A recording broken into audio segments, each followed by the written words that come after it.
এবার মধ্যপ্রাচ্যের রণাঙ্গন থেকে বেরিয়ে আসছে এমন এক বিস্ফোরক সত্য যা এতদিন দখলদার ইসরায়েলের প্রচারণা আর পশ্চিমা মিডিয়ার আড়ালে চাপা পড়েছিল। সময়ের ধুলো যতই জমক না কেন, সত্য কখনো হারিয়ে যায় না। সম্প্রতি এমন এক বিস্ফোরক তথ্য সামনে এসেছে যা দখলদার ইসরায়েলের সামরিক অহংকারের কাচের দেয়ালে চির ধরিয়ে দিয়েছে। বহুল প্রচারিত 12 দিনের সেই যুদ্ধের পর জায়নবাদী শক্তি এমন এক অপূরণীয় ক্ষতির শিকার হয়েছিল যা তারা কঠোর গোপনীয়তায় বিশ্বের চোখের আড়ালে লুকিয়ে রেখেছিল।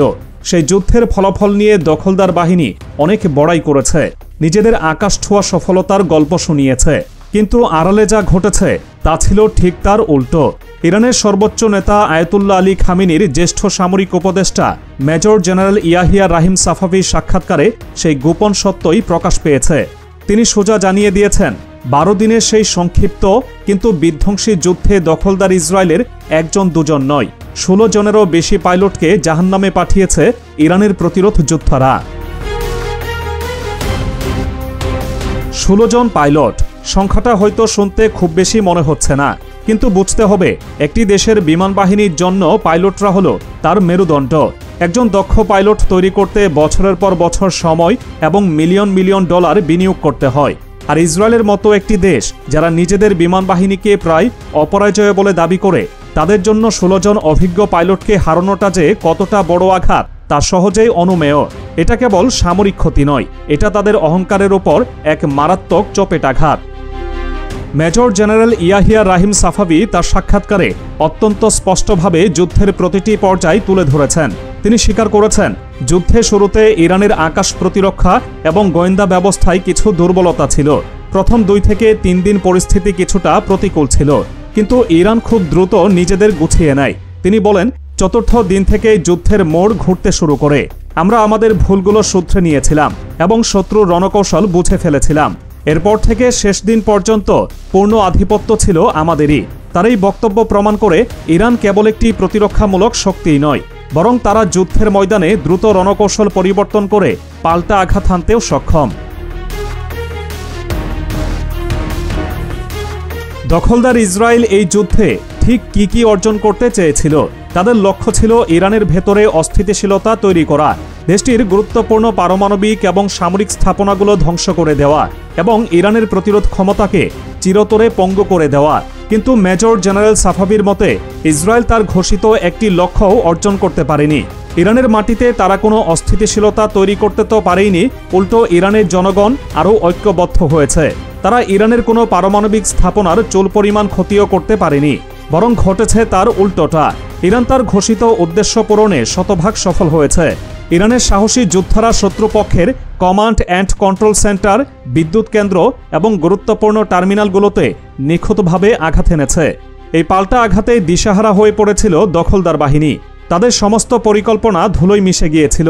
এক পর্যায়ে তারা কার্যত আত্মসমর্পণে বাধ্য হয়, যদিও তারা সেটা কখনোই প্রকাশ্যে স্বীকার করবে না। বিশ্বজুড়ে প্রায় 60% সামরিক পর্যবেক্ষকও একমত যে এই যুদ্ধে কৌশলগত বিজয় ইরানেরই হয়েছে। এই যুদ্ধের একটি গুরুত্বপূর্ণ দিক ছিল আকাশ প্রতিরক্ষা ব্যবস্থার লড়াই। মেজর জেনারেল সাফাভি আরও একটি চাঞ্চল্যকর তথ্য দিয়েছেন। তিনি জানিয়েছেন, এই 12 দিনের যুদ্ধে দখলদার ইসরায়েল এবং তাদের সহযোগীরা 600 থেকে 640টিরও বেশি আকাশ প্রতিরক্ষা ক্ষেপণাস্ত্র ব্যবহার করেছে। মাত্র 12 দিনে এত বিপুল পরিমাণ ক্ষেপণাস্ত্র ব্যবহার করা প্রমাণ করে ইরানের ড্রোন এবং মিসাইল হামলা কতটা ভয়ঙ্কর এবং অপ্রতিরোধ্য ছিল। এই বিপুল খরচের পরেও তারা নিজেদের আকাশকে সুরক্ষিত রাখতে পারেনি, নিজেদের পাইলটদের বাঁচাতে পারেনি। এর ফলে তাদের আকাশ প্রতিরক্ষা ব্যবস্থা প্রায় শূন্য হয়ে পড়েছিল, যা তাদের জন্য একটি দীর্ঘমেয়াদী কৌশলগত বিপর্যয়। তিনি আরও জানিয়েছেন, যুদ্ধে ইরানের আকাশ প্রতিরক্ষা, রাডার সিস্টেম এবং বিমান বাহিনীর কিছু ইউনিটের ক্ষতি হয়েছিল, কিন্তু ইরান সেই ক্ষতি পুষিয়ে নিতে এক মুহূর্তও দেরি করেনি। নতুন কমান্ডার নিয়োগ করা হয়েছে, মহাকাশ ও বিমান প্রতিরক্ষা সরঞ্জাম পুনর্গঠনের কাজ চলছে পুরো দমে। ইরান শুধু তার সামরিক ক্ষমতা পুনরুদ্ধারই করছে না, আকাশ, মহাকাশ সহ সব ক্ষেত্রে আক্রমণাত্মক শক্তি আরও বহুগুণ বৃদ্ধি করছে।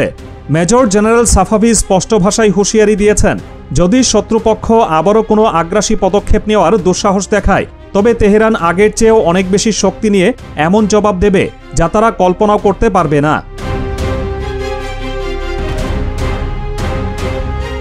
এই যুদ্ধ এবং ইরানের এই কঠোর অবস্থানকে বিচ্ছিন্নভাবে দেখলে চলবে না। এর পেছনে রয়েছে দীর্ঘদিনের পশ্চিমা ষড়যন্ত্র এবং বিশ্বাসঘাতকতার ইতিহাস। বিশেষ করে আমেরিকার প্রতারণাপূর্ণ চরিত্র ইরানের কাছে এখন দিনের আলোর মতো স্পষ্ট। আর এই কারণেই ইরানের সর্বোচ্চ ধর্মীয় নেতা আয়াতুল্লাহ আলী খামেনি সম্প্রতি অত্যন্ত কঠোর ভাষায় জানিয়ে দিয়েছেন যে যুক্তরাষ্ট্রের সঙ্গে কোনো ধরনের শান্তিপূর্ণ সমঝোতা বা চুক্তি করা এখন অসম্ভব। তার অভিযোগ, যুক্তরাষ্ট্র ক্রমাগত প্রতিশ্রুতি ভঙ্গ করে এবং আলোচনা টেবিলে বসেও হুমকির ভাষা ব্যবহার করে। খামেনি বলেছেন, আমরা এমন একটি পক্ষের সঙ্গে কোনো চুক্তিতে যেতে পারি না যারা প্রতিশ্রুতি ভাঙে, মিথ্যা বলে এবং আলোচনার আড়ালে সামরিক হুমকি দেয়। তার এই মন্তব্য এমন এক সময়ে এসেছে যখন জাতিসংঘ নিরাপত্তা পরিষদে ইরান সম্পর্কিত দুটি গুরুত্বপূর্ণ প্রস্তাব পশ্চিমা দেশগুলোর বাধার মুখে প্রত্যাখ্যাত হয়েছে। এর মাধ্যমে ইরানের ওপর আন্তর্জাতিক চাপ আরও বাড়ানোর চেষ্টা করা হচ্ছে। কিন্তু ইরান স্পষ্ট জানিয়ে দিয়েছে তারা কোনো চাপের কাছে মাথা নত করবে না। সর্বোচ্চ নেতা খামেনি এটাও সতর্ক করেছেন যে ওয়াশিংটন সুযোগ পেলে আবারও ইরানের পারমাণবিক স্থাপনায় হামলা চালাতে পারে অথবা ঊর্ধ্বতন সামরিক কর্মকর্তাদের গুপ্ত হত্যার লক্ষ্যবস্তুতে পরিণত করতে পারে। গত জুনে ইসরায়েল ও যুক্তরাষ্ট্রের সম্মিলিত হামলা এবং ইরানের শীর্ষ কমান্ডারদের হত্যাকাণ্ড প্রমাণ করে যে এই আশঙ্কা অমূলক নয়। পশ্চিমা দেশগুলো, বিশেষ করে যুক্তরাষ্ট্র, ব্রিটেন, ফ্রান্স এবং জার্মানি একযোগে ইরানের উপর নিষেধাজ্ঞা পুনর্বহাল করে চাপ বাড়াতে চাইছে।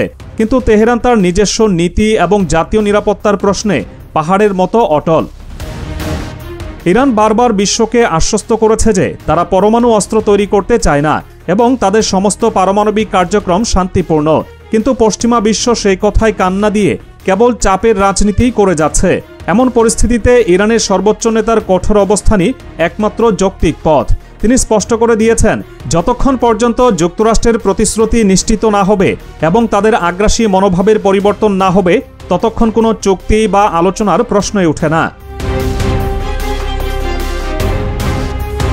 তাই 12 দিনের সেই যুদ্ধ এবং তার পরবর্তী ঘটনা প্রবাহ মধ্যপ্রাচ্যের ভূরাজনীতিতে একটি নতুন সমীকরণ তৈরি করেছে। প্রথমত, এটি ইসরায়েলের অপরাজেয় থাকার মিথকে চুরমার করে দিয়েছে। 16 জন পাইলটের মৃত্যু এবং নিজেদের লক্ষ্য অর্জনে ব্যর্থতা প্রমাণ করেছে যে তাদের সামরিক শক্তি অনেকটাই ফাঁপা বেলুনের মতো।